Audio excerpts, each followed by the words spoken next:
Okay, welcome back to Breakfast Daily, and it's time for the news review segment for today. Remember to join us with the hashtag Breakfast Daily on all social media platforms and the WhatsApp line 0550-585-832. We'll start with the daily graphic. Daily graphic says 3-day mourning begins as Kofi Annan's body arrives. That story is on page 3. GRA goes after vehicle owners who evade duties. That story is on page 16. And first batch of double track students report to school today. That story is on page 16. And we've already wished those guys the best of luck. Now let's take a look at the Ghanaian Times. Front page says government rolls out double track system today. 192,775 students begin new SHS semester system, and the full story is on page 18 this morning of the Ghanaian Times. Now, Kofi Annan begins last journey as remains arrive in Accra, and the full story is on page 16 this morning of the Ghanaian Times. Yes, now let's look at the Chronicle. Kofi Annan back to his roots. That story is inside of the Chronicle. And Akufo-Addo condemns judicial corruption. $50 billion century bond ruffles NDC. Samuel Okudzeto Ablakwa leads onslaught against possible policy. Stories on pages 2 and 3 of the Chronicle. And the Daily Statesman says mortal remains of Kofi Annan arrive, and the full story is on page 2. Also help rule of law to work. President charges lawyers, and there's a beautiful picture here of President Nana Dankwa Akufo-Addo with some members of the Ghana Bar Association during the bar conference in Koforidua. Axim Sea Defense Project underway is the last story we have on the front page of the Daily Statesman this morning. Okay, let's go to the Finder. Anxiety all over as SHSs reopen today amidst teething problems. That story is on page 2. Public viewing of Kofi Annan's body starts today. Stories on page 8. Fish processors cry for extension officers. That story is on page 5. President blames collapse of banks on lawlessness. That story is on page 10. And NCA to auction 4G spectrum to raise money for DDT migration. That story is also on page 4 of the Finder. Now straight to the Today newspaper. Wijagbawe will be beyond common fund, MC assures. This in respect of some IGF they hope to raise. Suicide looms. This is a story on page 3 this morning of the Today newspaper, and you can see the picture here of Dr. Kwesi Osei, the CEO of the Ghana Mental Health Authority. Annan's body arrives in Accra, and finally, woman 56 hot after issuing fake check. Wow. Okay, let's look at the new Crusading Guide. Cutting corners, bane of banking sector collapse. That's coming from the president, and you can read more on that on pages 3 and 10. PIAC commends finance minister for ordering GNPC to correct oil underpricing anomaly. And Lieutenant General Seth Obing eulogizes late Kofi Annan. Those are the stories in the front page, on the front page of the New Crusading Guide. Okay, now let's take a look at some online stories. It says, be grateful to NPP. CD depreciation rate better than NDC. So this is coming from Gideon Boakon, and I'm reading from citinewsroom.com. Another story here says, PIAC, the Public Interest and Accountability Committee, requests details of GNPC's acquisition of $7.5 million apartment. And also, banking crisis is a result of lawlessness. Akufo-Addo has this to say. We'll take a look at that story shortly. And finally, stop the confusion. A $2 billion bauxite deal is a loan. Minority insists. And we can see the former deputy finance minister as he has this to say. Now, I think we can, or you have some other online stories? Let's look at My Joy Online. Says, Ministry of Health. Okay. Ministry of Health considering intelligence gathering unit to improve the sector, and there are a bunch of more stories that we'll look at later on in the show. But let's introduce our guest. We have been joined by the Honourable Member of Parliament for Ningo Prampram, Honourable Samuel George. I was about to refer. What's his middle name? Your name is Samuel, not George. Yes, and then you refer to me as Sam George. Sam George. I wanted to refer to the is it Jata? Honourable Mesa Jata, aka Jata. Okay. Anyway, well, in the course of the program, we shall also be joined by the Deputy Minister of Information, Honourable Pius Hadzide. But we'll start with you, Sam George, on the first story. Pius is around. He's getting briefings before he comes. How are you? I'm very good. And you? Good. So you guys look good. Oh, thank you. Your day morning begins today. First and foremost, my deepest condolences to his widow and children. The nation, and as a whole, the black race has lost yet another icon. I believe that it is not going to be misplaced to put Kofi Annan in the same category as the likes of Osajifo, Dr. Kwame Nkrumah, Patrice Lumumba, Madiba, Nelson Mandela, the likes of Martin Luther King. I mean, as people, Malcolm X, people who have put the black race in a good light on the world stage. I mean, Kofi Annan is a quintessential person. I mean, you struggle to say anything bad about him. I mean, even though at a certain point in time he had a fallout with the Americans, and American press tried to play up some negative stories involving his son and some Middle Eastern connection and all of that. But I mean, once you mention the name Kofi Annan, all that comes are positive stuff. I mean, he carried himself as a gentleman par excellence. We can only thank God for the gift of him. 80 long years, he lived a very full life. We're grateful to God for his life. When you speak or you listen to him or you read biographies or his autobiography, you realize that as a human being, he believed that he had contributed his quota, but he himself admitted to some shortcomings. One of them being the genocide in Rwanda, where he felt that he could have done more and pushed the world faster to prevent the loss of 1 million lives in Rwanda. I believe that, well, that's the mark of a man who's dedicated to service. I mean, if people in their own country decide that they want to slaughter themselves, it's not his fault.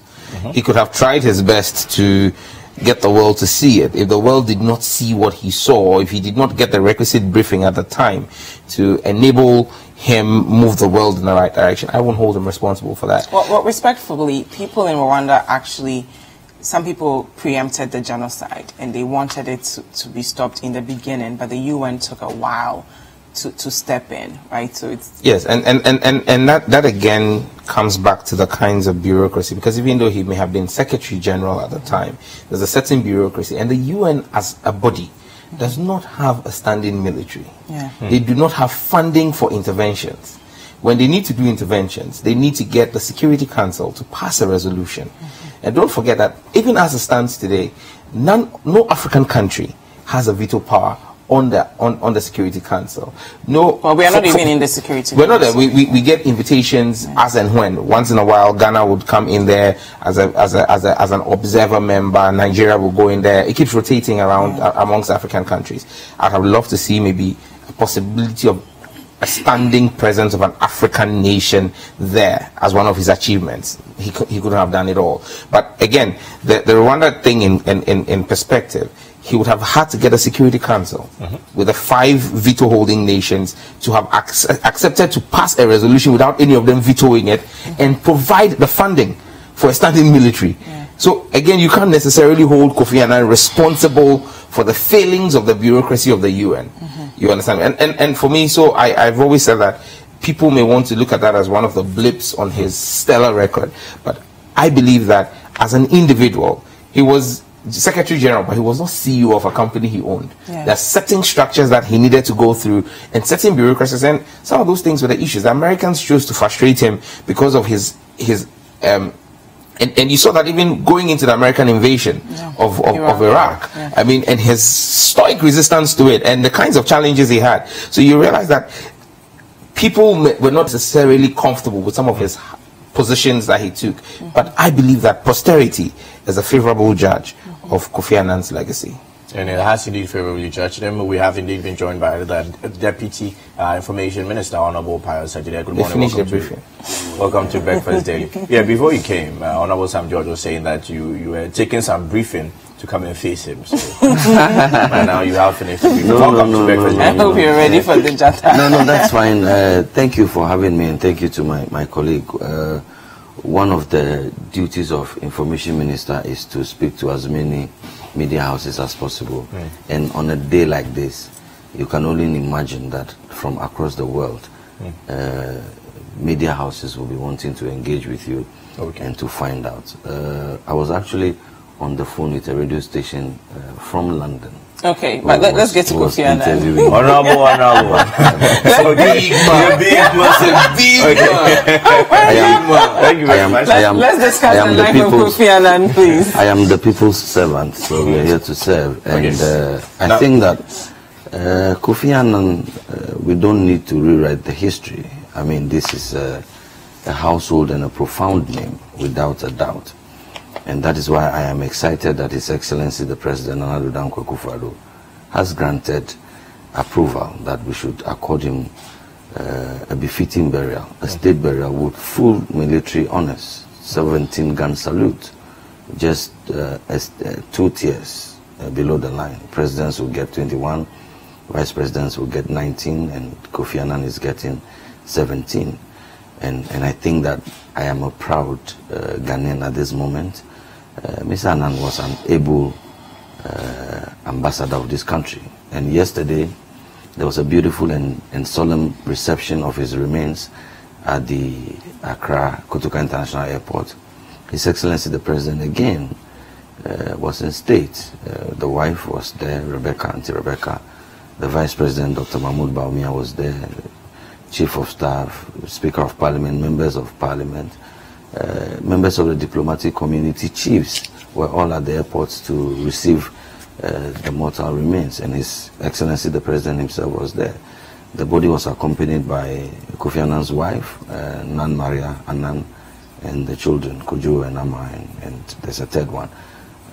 And so it was a solemn but beautiful occasion. This morning, we are continuing the public viewing and paying of last respects. Commences at 10 o'clock. Tomorrow, same will be held for chiefs, members of the diplomatic community, and so on and so forth. We are excited about the interest that is being shown. It tells you that Kofi Annan lived beyond Ghana, lived beyond Africa.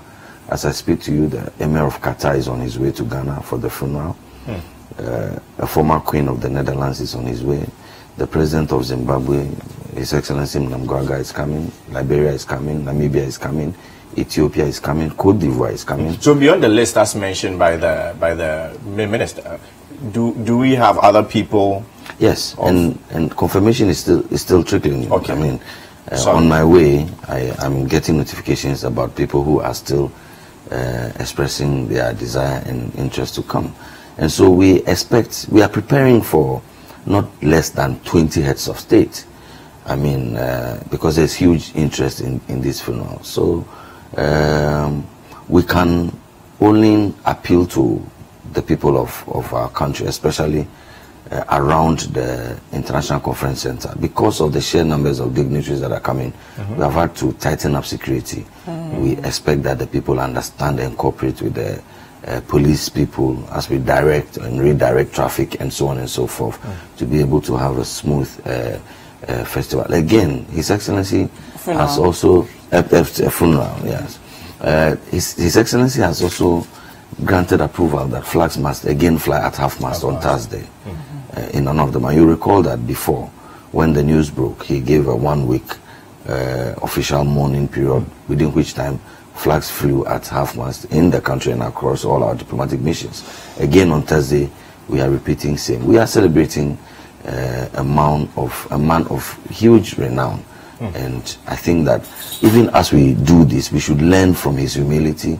We should learn from his desire to sacrifice. Even the funeral, the man's departing wishes were that let us tone it down. He doesn't want the pomp and pageantry and the frills of the ordinary African funeral. So 3 days is toning it down. Yes, I mean if you check the programming, today is just merely filing past and paying off last respect. We must allow the people of Ghana to show their love and respects to the man. We must also, he's an international man, so tomorrow it's just filing. On Thursday it's a brief ceremony. We start at 9, by 12 church is done. It's an Anglican church, if you may. And then 12 o'clock we have a private burial. I mean, there is no final funeral like we know it, with all the phantom from and all of that. I mean, the man doesn't want too much frills around his funeral. Okay. And even as we celebrate him, we want to respect his wishes. And we should learn from the simplicity and humility of the man, even as we celebrate him. Wonderful. Now, beyond the funeral, are we prepared for the international attention as a country? I'm talking about sanitation, I'm talking about security, you know. Yes, we are. We are pretty much on top of everything. Like I said to you, we have had to tighten up security along some areas and so on and so forth. Sanitation, yes. I mean, we are going to do our very best. We are doing our best already as a country. We have a major sanitation problem in this country, and that is why the president wants to pay dedicated attention to the sanitation area, and that's why we have a ministry now dedicated to sanitation, and they have started their planning, because if you fail to plan, which we have done over the years, you plan to fail. So one critical break in the chain is our failure to plan and to deal with it in a radical and timeous manner. Sometimes you put somebody who you can hold responsible in charge and say, I want you to do this in XYZ time. And I believe, having heard from those who have been put in place, I think that the fundamentals have been put in place now. Okay. And I think that... Yes. Just have a little bite here on this last bit. I mean, I'm very confident in the security services of our country. Our military, I was just having a joke with someone yesterday that our military is actually by now has perfected the art of state funerals. Wow. Because over the past 5-6 years we've had serious high profile state funerals, and the military has always been impeccable in the way they carry it out. It's equivalent to what you see the US Marine Guard do when an American president passes, or when Senator McCain passed recently. When it comes to the issue of sanitation, I disagree with my honorable minister here on his response to that. We have had Accra, especially, being its filthiest in this 60 years or 61 years of our independence, in this past period. I mean, the filth that's involved in the state. It's true. We never had a ministry of sanitation. We had a bite, I'll have a drink. We had a ministry of local government that oversaw sanitation at the district levels and local government levels. Okay, you've put in place a ministry of sanitation. You just said the president, we plan to fail, or we failed to plan, so we're planning to fail. And so the president wanted to put somebody responsible for it. The president appointed Honorable Joseph Kofi Annan. He was in that ministry for at least 16 to 17 months. What did he do? He took the Australian ambassador to put out a tweet of death around the Australian embassy in the prime area of Accra, for the minister to move there with people to go and do a face-saving photo op there of cleaning. What was the president's response to his failure as minister? Is to promote him from Bola minister to aeroplane minister. So when you tell me that the president wants to hold somebody responsible, if the president really wanted to show us that he holds people responsible, his appointees who fail, because one of the biggest failures of this government was the sanitation minister. But I think it's unfair to say Bola minister. He would have. I'm saying that sanitation goes beyond Bola. No, absolutely. Pius, please allow him finish, please. Yes. I would have agreed with him if in the reshuffle the president had fired the sanitation minister. Then we would have seen that the president demanded deliverables. Yes, so except in reality, what the president expected of the minister was that make sure Accra gets dirtier than it was, make sure Kaneshi gets engulfed with filth, make sure that the people of Accra are saddled with debt all over.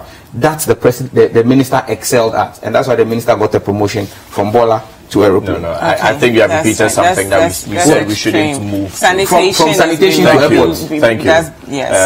Well, I mean, again, this is not just a planning, even an understanding.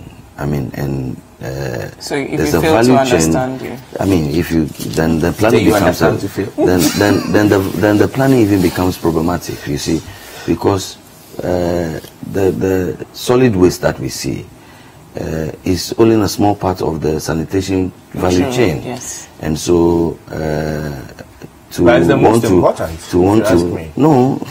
You were just talking about the statistics, and you will notice that open defecation is even a worse problem we face in this country. So by way of the solid waste, what significantly has been but I'm saying that I can deal with one issue at one time. Let me deal with this, and I can come to that. And my brother George, if the way to deal with ministers who you claim are failing is to fire them, the government of His Excellency John Mahama would have fired all ministers. Okay. So that's not. I think we are going to get into this. Let's not do that. But that's not how to deal with it. And again, it is. So are you agreeing that he failed? Not my judgment. That's what I'm saying. It's not my judgment that this is a failure or not. But you know the reaction. The point is that there has to be a master plan for our sanitation. Ask Mr. George, who has been in government until we came for the last past years. Has there been a plan towards dealing with sanitation? Has there been? Yes, which plan has been executed? We agree that they failed to plan. There has not been. I think we have moved away. We are not Let Pius make his point. Private sector initiative. Zoom Lion. And then under Prof. Samils, you saw the expansion of that, the involvement of private sector to more than just Zoom Lion. Under President Mahama, you saw AMA, for example, that is exactly the place. You don't see planning. Respectfully, make your point. Collection of rubbish on the street is different from sanitation. It's not the way to deal with sanitation. And so again, that's what I'm talking to you. So let's not do that. You have to understand this. I'm saying that. I mean, before Zoom Lion came, we were collecting rubbish in this country, were we not? Yes. We were collecting rubbish in this country.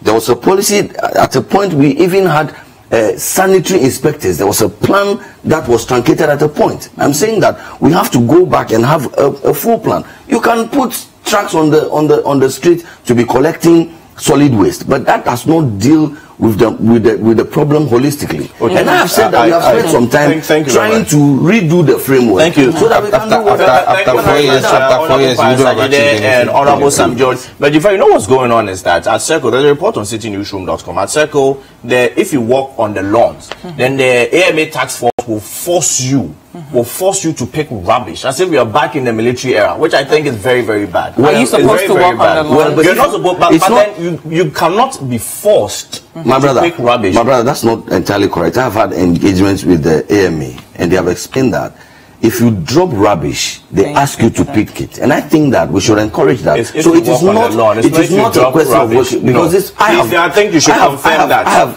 You should confirm that. Because we have reporters on the ground. You should check the report on Citi Newsroom. It will be surprising, but what I have been told by the PRO of the AMA is that when you drop sachet water, when you drink sachet water, you suck your yogurt and you drop the rubber on the ground, they will ask you to pick it up and place it where it should be placed. Thank you very much. Now but I think you should follow up on that, because it's very, very serious for a person to be forced to do. But you are still. Anyway, I have done the correction. You are still stating that. I'm telling you that that is not what is happening. But I've said to you that this is what the position of the PRO is, and you keep going back to it. That's fine. Now let's take a look, because I like it. This is the malaise of government. When media people tell you what the reality is. What is the reality? You say that the institution has given you official information. At times, official information, but at times is different from the reality.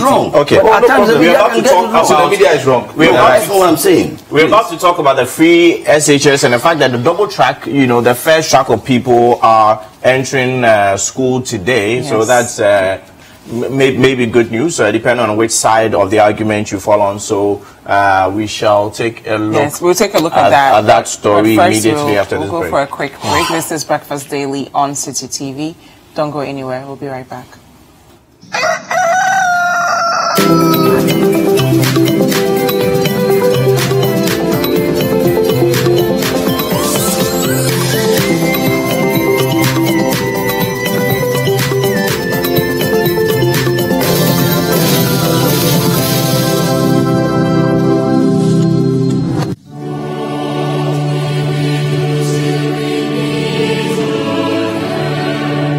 The program of activities lined up for the funeral rites of the late Kofi Annan are as follows. Monday, the 10th of September 2018, arrival of Kofi Annan's remains at the Kotoka International Airport at 4 p.m. The remains will be accompanied by his widow, children, and some UN officials. The remains will be received by the President, Nana Addo Dankwa Akufo-Addo, at a ceremony led by the Ghana Armed Forces. Tuesday, the 11th of September 2018, filing past and paying of last respects by the general public at the Accra International Conference Center between 9 a.m. and 4 p.m. Wednesday, the 12th of September 2018, filing past and paying of last respects by dignitaries, including recognized groups, chiefs, members of parliament, ministers of state, and diplomatic corps. Thursday, the 13th of September 2018, burial service. Service commences at 9 a.m. at the Accra International Conference Center. Service will be attended by UN officials, heads of state, diplomatic delegations, and the general public. There will be a private burial at midday at the military cemetery with full military honors and a 17-gun salute. Come, let's mourn our illustrious son, brother, father, and international diplomat, Busumburu Kofi Annan. Come one, come on. Quero ver todo mundo balançando, ninguém pode ficar parado, essa loucura! Mexe! Witness the twisted and tangled story of betrayal, greed, vengeance, and love in the award-winning Brazil Avenue. Carmenia, a woman led by greed, gets rid of her husband, who is Rita's father, and sends Rita away to a filthy landfill. Rita finds love in Batata, but they are soon separated by adoption into different families, far away from each other. Many years later, all paths cross again, as Rita, now a renowned chef, seeks to pay back her stepmother for taking away her happiness as a child. It's a story of twists, turns, suspense, and thrilling action in Brazil Avenue. Brazil Avenue, coming soon only on Citi TV. Brazil Avenue.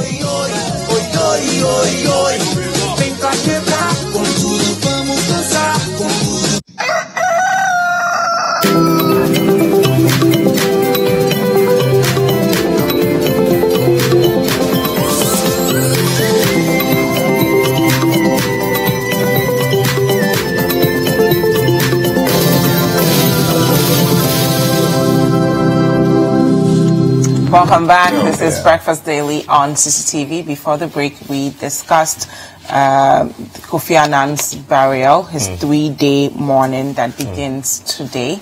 We're going to delve right into the double track system, which rolls out today. So 192,775 students begin new SHS semester system today.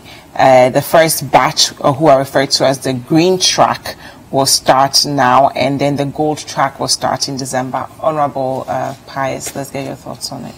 Well, even though we are in a state of mourning, we are excited that today begins a life-changing experience in the life of several thousands of Ghanaian children who are capable and willing, who otherwise, under different jurisdictions, would have their future effectively truncated. Yeah. because they could not have gone to school beyond secondary school, beyond basic school. And for me, that was a country that was sitting on a time bomb. Now, under new leadership, several thousands of Ghanaian children, that barrier that stopped them from progressing in life has been effectively removed. Now they go to school for free. Beyond the children, who are our major concern, there is the residual matter of the parents. 490,000 families would have had to be finding somewhere between 2,000 and 2,500 new cities, old cities, 20-25 million to pay fees. What has happened is that effectively, that 25 million old cities, that 2,500. I think we can just take to the new cities. Okay. That's fine. Thank you. Thank you. 2,500 cities, of course you're right, which is the official position, has remained in the pockets of those parents. Now they can do other things with it. And I think that not only am I excited about these children empowered now to become the next St. George's and the next G1st of this world, their life is just beginning. And I have held the position that free SHS could do it and produce a member of parliament, a vice president, a deputy minister, a minister, a vice president, and even a president. His Excellency, former President John Mahama. He says to you that we can still have free but quality education with all the limitations that may be there. And nobody is going to suggest to me that because President Mahama enjoyed free SHS, his quality of education was compromised. No, you cannot. You cannot convince me. And so I am excited about it. I can concede that just like any enterprise, just like anything that has to happen, at the initial implementing stages, there are a few bottlenecks. I mean, I am able to concede that if there were, we envisage these bottlenecks, and that is why across the whole country, we have turned the regional offices of education into customer service centers to deal with parents and to deal with students who may have challenges. Out of the 490,000 students who qualify to go to school, over 420 have been placed either in the green track or in the gold track. There are some, about 60,000 who did not get placement. But there's another arrangement called the self-placement for those that you go, you select the region that you want to go to school in first, then the schools pop up, and then you select the schools. Thank you. And that is happening. And I think that we should encourage this. We should not come and change this again. I mean, you recall that before J. Kufuor left, we were doing a 4-year SHS, and then we came immediately, boom, we changed into 3 years. We must have some consistency and continuity in our educational plan. Before the must fall, be long-term. we had 3, right? Before the 4, we had 3, and then it was changed to 4. We could have maintained Yeah, you can say that. I agree with you. I'm saying that we should maintain a certain level of consistency and long-term planning in our educational sector. That is an area that we should not attempt to politicize. If you may, we can politicize everything. You can politicize health too. We shouldn't for health. But there are some critical areas that we must have consensus on as a country. And irrespective of what political party you are in, once free SHS is good, we have to embrace it and do it. Once we are doing it, it will come with some challenges. We sit around the table and strategize. But the question I ask, and I want to hear some alternatives, if our friends in the opposition want to criticize, there are 490,000 Ghanaian children who are qualified, duly qualified to go to secondary school. What is the plan to get each and every one of these 490 Ghanaian children go to school? Is it the case that we are going to say that let us not do a double track, let us keep some 150,000 or thereabout students at home and forever kill their future? What's the plan? I mean, as for the criticism, like they say, talk is cheap. We can rant around and go on and on about it. But then what is it that we would have done differently? And I'm prepared to engage along those lines. But if you ask me, apart from the fact that I'm wearing black for the funeral, this would be the happiest day of my life. And I'm excited that I am in government at a time that is happening, and that when the history of this country is written, it will be written that when George and Pius and co were in public service in this country, thousands of Ghanaian children who otherwise would not have gone to school are able to go to school. And that is their constitutional right, by the way. Absolutely. And the minority also they also try to address that by building infrastructure. So you can say that I mean, all parties have tried to, you know, give the Ghanaian child access to education at some point or the other. I agree. Okay, Honorable Sam George. You see, he's asked for alternatives. I'll give alternatives. Last week I was on this show and I said if our government was a thinking government, we won't be saddled with the problems we're saddled with. The alternative will be to have a thinking government, a government that thinks, not a government that just reacts. Because, like I said last week, this additional 116,000 that we're talking about, who, if we did not do double track right now, will not get schools, could have been taken care of if we had built infrastructure over the past 20 months. That's simple. That's as basic, as simple as ABC. If you had built infrastructure, because like I said, this 116,000 were not manufactured in a Boblushi or in a Chinese factory. They were in the educational system when you took over and rolled out the scheme. That would have been the way to fix this problem, building the infrastructure. You speak about us having an engagement. We have called several times for an engagement. The government has refused to engage. We've asked, President Mahama has several times called for a national policy discussion on free senior high school. Let's see the roadmap. I'm rolling this out. Over the next 5 years, I expect to reach a certain maturity state. Everybody admits we've been in government before. The education minister we're in government has 24 months ago. There's no blueprint. When he met the press, I believe he said in 6 years the necessary infrastructure would be built. Chief, when the minister says in 6 years infrastructure will be built, that's talk. You need a document that you can hold on to and say, okay, in 6 years, how many schools do you intend to build? Did he tell you how many schools they intend to build? What is the projection in 6 years of the number of children who will be in SS1, SS2, and SS3? There needs to be an actuarial study that will be done. That will say, in the next 6 years, this is what is going to happen. Looking at our population growth rate, over the next 10 years, this is where we would be. This is the need for infrastructure. There is no such document. The NDC has asked for it. Charles has asked for it. That's the heads of assisted senior secondary schools. They've asked for it. We have not seen a blueprint on free SHS, and it's as though we are adopting an ad hoc attempt or approach to fixing the challenges. When a challenge comes, oh, we'll do this. When they say, okay, where will you do vacation classes? Oh, churches are there. We can do vacation classes in churches. It's like it's a knee-jerk reaction, and it breaks my heart. It breaks my heart today. You are excited. But it breaks my heart today that school is resuming. You don't want people to... When we were speaking, I was very quiet. It breaks my heart that school is resuming. And there are children who passed with flying colors who are going to sit at home and see their mates going to school today because they're supposed to be on a different track. You know what psychologically you're doing to those 12-year-olds and 13-year-olds? That they are not going to school now?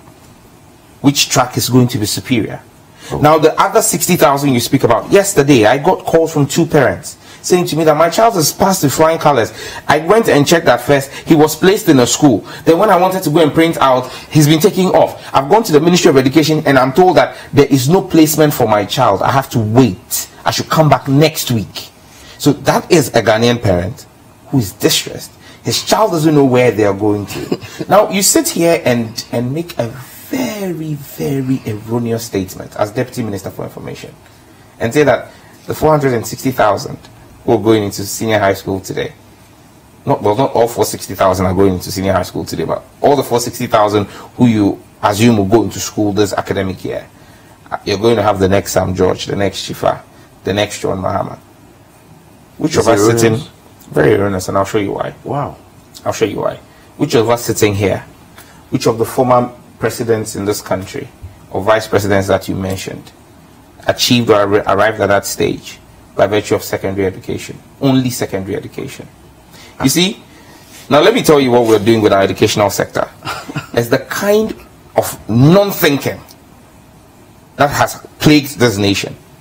When in the course of the building of the interchange, it became known that when you clear the traffic at and came to Parliament, got approval for Obechebi-Lamte Circle, so that when Circle was completed, you could start the Obechebi-Lamte Circle project. They came into government, they stopped that project. 20 months, they've stopped it. They're now talking about the loan agreement. I mean, the money doesn't sit there. The bank that had provided the loan, that had parliamentary approval, has withdrawn it. So now we are shopping for new money. Now there's traffic sitting there.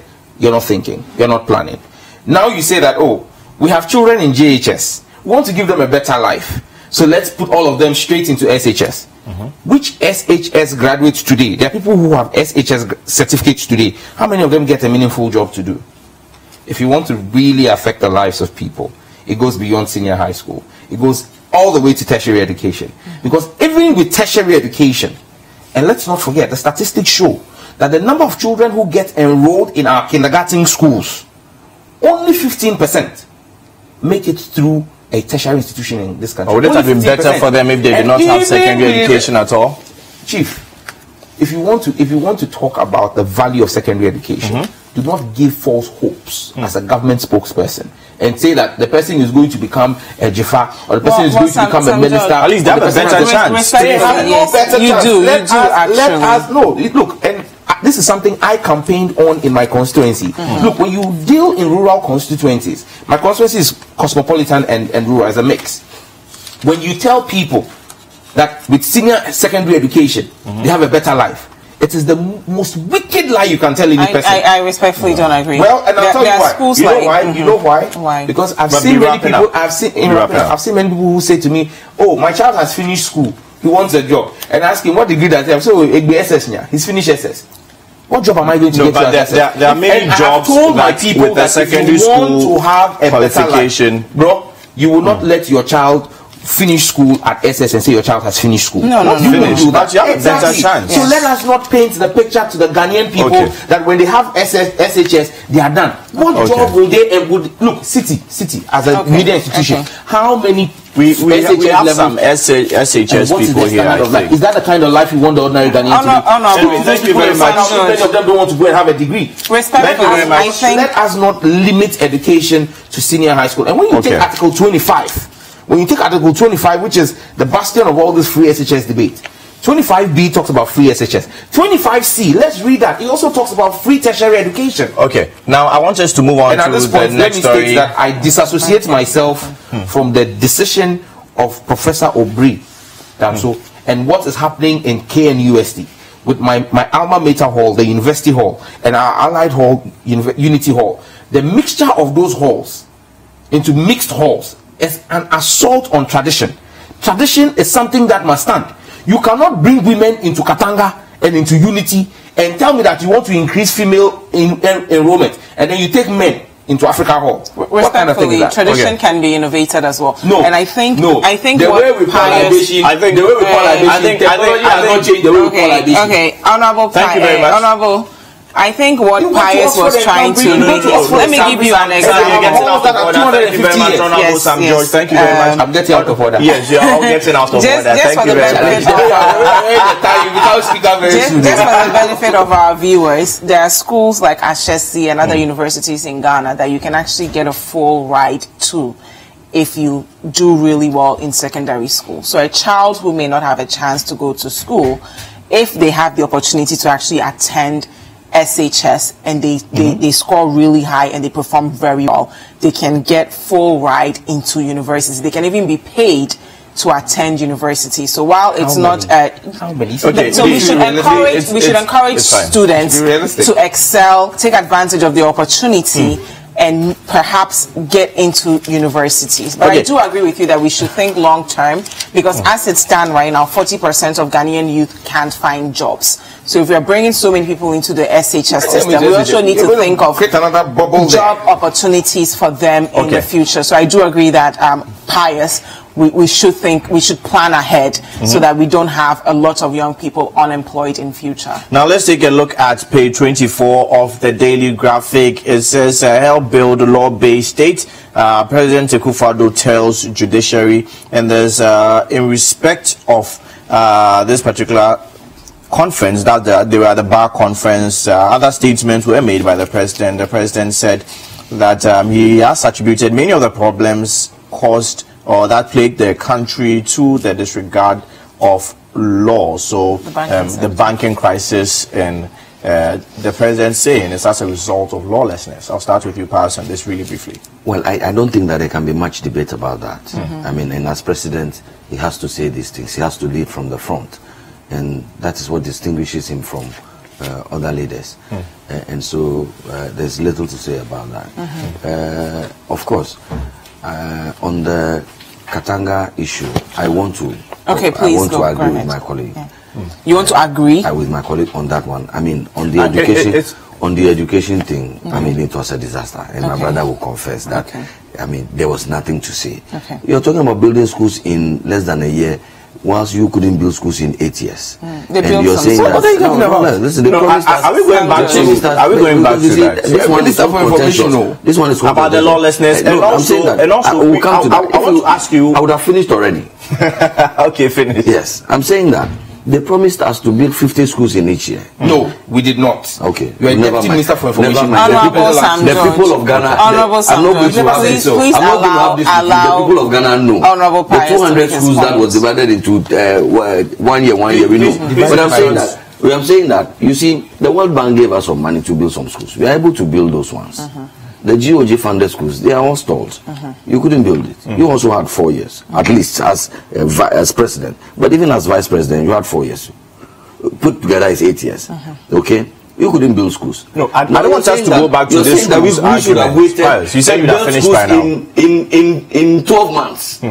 Who says to you that when free SHS was happening in the north, which product, one of which product is President Mahama, who says to you that all the schools in the north were built? We would continue to build the schools. Thank you. But George, I'm sorry to disappoint you. We will not wait any further, 1 second more, to allow any Ghanaian child not get secondary education. Thank you very much. I want to quote the president. Okay, the president said the story of every bank that has had problems, be they indigenous Ghanaian banks or international banks, each one can be traced to someone or some people breaking the law or trying to cut corners by floating regulations. Let's get your thoughts on what the president said. And that is why I am in tandem with the thinking of His Excellency and the government that people who have broken the law, cut corners, and the state has had to cough out huge sums of money to save jobs.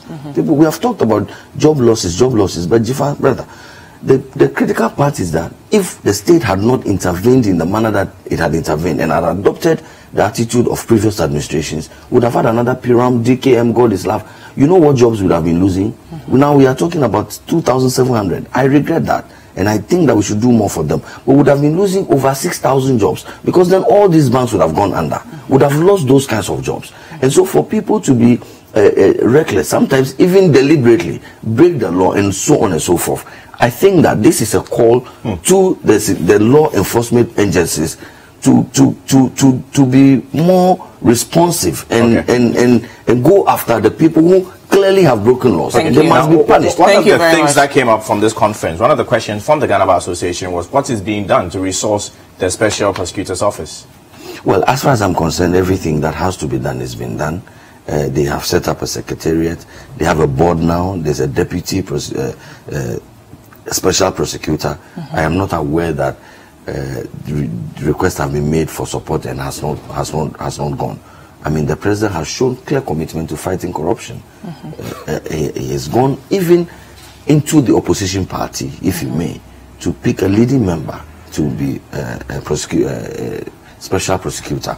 And from where I sit, I see a clear determination and commitment from the leader to support the office of the special prosecutor. By respect of resources, are they fully resourced? But I think that, sincerely, I want to also encourage the special prosecutor we know that the wheels of justice grind slowly, but sometimes we need to spark early. No, the question was on resources. Are they fully, is the office fully resourced? Well, I'm not aware that they are not being resourced. What I know is that they are being resourced, and I haven't heard any complaints about resources to that office. If there are any that you would want to bring to our attention, I can relate to the proper quarters. But for now, I think that Their secretariat has been set, their board has been put in place, and the framework is being set for them to be able to do their work. Thank you very much, Pius. Sam George, Honorable. Our president simply gives us 9 sound bites for newspaper headlines. Substance zero. At least he does something. The president goes to stand and lament and tell us that it's lawlessness and that the people who were engaged in it must be brought to book. What does Article 88 say? All criminal and civil prosecutions are vested in the Attorney General. Who is the Attorney General? It's the President's Chief Legal Officer, appointed by the President. It's been 16 months or about 14 months since UT Bank and Capital Bank went under. The President is the one who appointed the head of Yoko. Shouldn't we see the President demanding action from his appointees? Who should come and prosecute them? The minority? Who should prosecute those who were lawless in UT Bank and Capital Bank? Is it me or President Mahama or the lady who is selling tomatoes at Agogloshi? It's the President. That's why we pay him with our taxes. He and his appointees, including you. You must be prosecuting the people. You said that people were lawless, they broke in law. Article 88 says that me, Sam George, can I stand up and go to the court and go and say that I'm bringing charges against the directors of UT Bank? I'll be checked into Accra Psychiatric Hospital immediately. Because I have no such power. The person who has the power is the Attorney General. Who appointed the Attorney General? The President. So you appointed an Attorney General to prosecute people who carry out or break laws. You say people have broken laws, then you are coming to stand there and cry to us that the people have broken laws and we need to see them being prosecuted. Who will prosecute them for you? Who should do the work for you? When you are taking your salary at the end of the month, who shares it with you? Do your job. Do what we pay you for. Don't at the end of the day, no, it is our taxpayers' money. It is annoying. Look, we're not angry enough. Yesterday I saw a video of a Ugandan who stormed into a meeting in a fancy hotel of policymakers and demanded action from the people. We're not angry enough. Well, that's not the way to go about it. You can always go to lawyers. Yes, but that's not the way to go about it. And I think the President show enough anger because our President has shown anger. We don't need anger. No, we don't need anger from the President. We need action. Okay. Look, anger is the preserve of the citizens. We would display anger. The President, the reason why we give him a motorcade is to take action. Okay, Sam George. So the President wants to get lead another demonstration. You should leave the Flagstaff House. Let's get a President who will work. Okay. We need a President who will work, who will take action. Not a President who will come and join us in lamenting. So we are lamenting, we are crying. Then the President is coming to join us to cry more than the bereaved. Baby, what is that? Okay. But if critical point, I know. Let me just ask Sam George a question. Okay. We all agree that this was due to lawlessness, right? Why didn't the BOG do what it was supposed to do to ensure that these banks don't go down? We've had governments before. We've had people at the Bank of Ghana. Why did it get this far for people to lose their jobs? Chifa, see, the question you're asking is as though you are injecting tramadol into a corpse. The thing has happened. You see? Right now, it is not a question of why did somebody not exercise supervision. If we agree, and we all do, somebody did not exercise supervision. Whether it is... Who is that somebody? Oh, Massa, relax. Hold on, hold your horse. Whether it is QFZ, VWY, whichever political party that the person was appointed under, if you can identify that Mr. A and Mr. B were responsible for the mess that we are in, the solution is not to come and ask us or tell us who was responsible. For us, what will assuage our anger as citizens is for us to see people before the courts who can carry that out. The President and his Attorney General. So if the President and his Attorney General are not coming, or the President is not coming to tell us that we need to see action. Action from who? Who again? Right now, God should come and become the President. Okay, thank you. Your closing remarks, please. George, your tramadol talk doesn't answer the first question. It does. No, please. The question is, and you are here shouting, who should do the job? The because President. I'm angry. No, listen. I'm angry. My taxes. You know what you should be angry at. You know what you should be angry at. You people have increased my income tax from 25% to 35%. I'm feeling it in my kotokum every end of the month. Additional taxes I'm paying to you, and I want to see action for the money I'm paying. You're not don't worry. You wait for a going tone down. But I'm saying to you that you are asking for action. we are where we are because of inaction on your part. No, but he has said, yes, he's agreed. Now, inaction is not what we want. We want action. That's all he's saying. So I'm excited about who should take action? No, I'm excited about it. Listen, is it a minority or the president? He's giving you an answer. I'm saying to you that. I'm saying to you that. Allow him. My brother. It is good to take action. Yes. And it is because we did not take action that DKM happened. Yeah. That God is love happened. We took action to save these banks. Yes. Okay. So when are we prosecuting the people? 14 months UTN Capital Bank. That's 14 months. What action have you taken? Thank you very much. 14 months. George. You are talking plenty English. You are talking plenty English. Show us what you are doing. Let him make his closing remarks. No, his closing remarks is beating around the bush. He's going around in circles. He's not taking us anywhere. Do you have any closing remarks? Yes, my closing remarks are very simple. My closing remarks are very simple. Don't even go there. My closing remarks are very simple. Don't even go there. The president should not come and cry. The president should not come and complain. Master, take action. Take action. Listen. Okay. Thank you. But you know, Action and recklessness. Your police bodyguard.